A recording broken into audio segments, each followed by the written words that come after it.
महीने की 11 तारीख को हरियाणा की एक लड़की है जिसका नाम मनीषा है। मनीषा वो हरियाणा के भिवानी के ही एक ज़िले में नर्सिंग का सपना लिए हुए कॉलेज में एडमिशन लेने के लिए जाती है और उसके साथ ऐसा कुछ मामला पेश आता है कि उसका पूरा परिवार, पूरा भिवानी ज़िला, पूरा हरियाणा शर्मसार हो जाता है।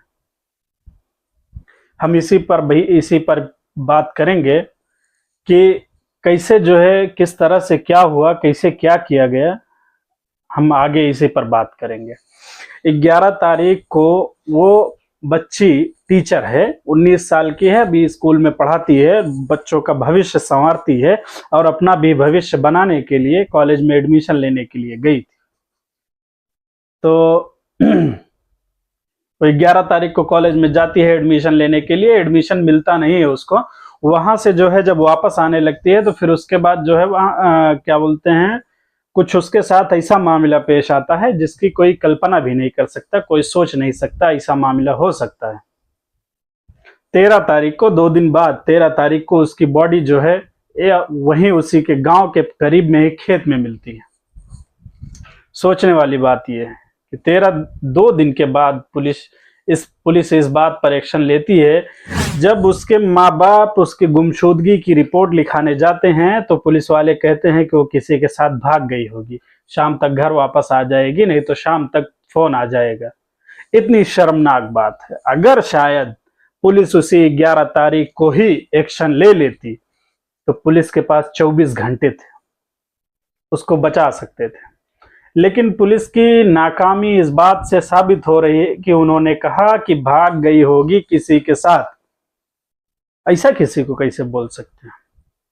और आईजी पूरन जो है, वहीं के भिवानी के ही जो है आईजी हैं, उनका यह कहना है कि उसका सुसाइड लेटर हमें जो है 12 तारीख को ही मिल गया था।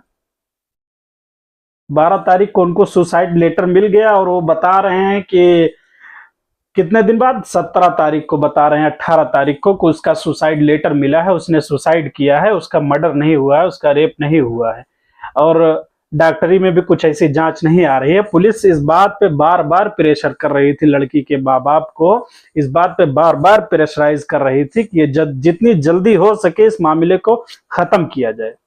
याद है आपको? लेकिन सबसे बड़ी मुसीबत ये है, मुश्किल ये है कि दिल्ली से थोड़ी दूर पे है, कितनी दूर मान के चलो 125 किलोमीटर, बहुत ज्यादा होएगा, लेकिन मीडिया वहां तक नहीं पहुंच पा रही है। उस मनीषा की आवाज दिल्ली तक नहीं पहुंच रही है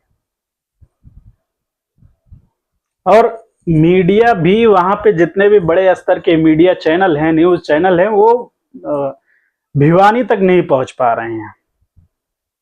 और सबसे बड़ी बात यह है कि पुलिस जो है बार बार बात को घुमा घुमा कर उसी बात पे लाके कह रही है और उस लड़की के बाप से यह बयान भी ले लिया है कि जितनी जल्दी हो सके बॉडी को जो है इसका कार्यक्रम किया जाए, इसको या दफनाया जाए, जैसे भी हो, जो भी किया जाए, इसको जितनी जल्दी हो सके कर दिया जाए। क्योंकि अगर ये बात बढ़ी तो आपको याद होगा कि दिल्ली में निर्भया रेप कांड हुआ था, पूरी कांग्रेस सरकार हिल गई थी। तो हरियाणा में तो बीजेपी की सरकार है, हिलने का डर तो उसको भी है। इसी वजह से जो है पुलिस बार बार प्रेशराइज कर रही थी और इस बात का खुलासा अभी तक नहीं हुआ है कि ये रेप हुआ है या मर्डर हुआ है। बार बार इसी बात पे फोकस कर रही है पुलिस कि इसका जो है सुसाइड हुआ है, इसने सुसाइड किया है अपने आप से। सुसाइड करेगी तो अपना गला काट के करेगी। 29 सेंटीमीटर का जो है कट लगा हुआ है उसके गले पे, अपने आप से करेगी। पुलिस की नाकामी ऐसी बढ़ती जा रही है कि उसके बाप को जबरदस्ती बुला के उससे जो है मतलब कबूल करवा रहे हैं उसके बाप से कि तुम जितनी जल्दी हो सके इसको जो है इसका क्रियाक्रम कर दो। दिल दहल जाता है यार।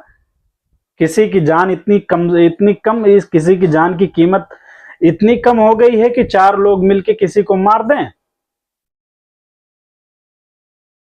इतनी कम हो गई है किसी की जान की कीमत। यह लॉ एंड ऑर्डर नहीं संभल रहा है हमारे देश के पुलिस वालों से, हमारे देश के संसद में जो बैठे हैं इनसे लॉ एंड ऑर्डर नहीं संभल रहा है। मामला सब कुछ ये है कि अभी चल रहा है दिल्ली में संसद, और संसद चल रहा है। संसद में पहले तो जो है जो बड़े बड़े हैं नेता मंत्री उनकी बातें ऊंची होंगी कि ये जो है क्या बोलते हैं मनीषा, इनके बाप जो है खेती बाड़ी करने वाले किसान लोग हैं, इनकी बातें ऊंची होगी।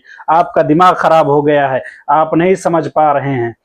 इस देश में कीमत सिर्फ और सिर्फ नेताओं और मंत्रियों की है बस। आपको याद होगा दिल्ली में भी मोदी सरकार के किसी रिश्तेदार की पर्स गायब हो गई थी। 3.5 घंटे 4 घंटे लगे थे पूरे दिल्ली से पर्स ढूंढने में, और ढूंढ के पर्स दे दिया। सोचो यहाँ की किसी की जान चली जाती है उसको पता नहीं लगता है। और ये बात मैं साबित कर दूंगा कि मोदी सरकार के मोदी के भतीजी की पर्स गायब हो गई थी, तो 3.5 घंटे में लाके उसको वापस कर दिए थे। अब तुम्हारी यहां जान चली गई है, तुम्हारी कीमत होएगी। ये गलतफहमी में मत रहिएगा। ये दिल का दर्द है। एक लड़की थी यार, पढ़ा रही थी अपना, सुबह आ रही थी घर जा रही थी, क्या क्या मामला था। जिस तरह से हरियाणा में अभी जो है मामला चल रहे हैं, जिस तरह से लोग धरना प्रदर्शन कर रहे हैं, जिस तरह से हल्ला हो रहा है, जिस तरह से पोस्टर बैनर कैंडल मार्च जो भी हो रहे हैं, हो सकता है 2-4-10 दिन तक होंगे, उसके बाद कुछ होएगा नहीं। हो सकता है शायद जो है वहां के मुख्यमंत्री खुद पहुंच जाएं और कह दे कि जो भी हुआ हमें इस पे जो है बहुत दुख है, मामला शांत हो जाएगा। लेकिन उसके बाप से पूछो, उसके बाप के तो माथे पे कलंक लग गया है कि इसकी बेटी जो है फ्रॉड थी। चलिए खैर, इन्हीं सारी बातों के साथ मैं अपनी बातों को खत्म करता हूं। धन्यवाद।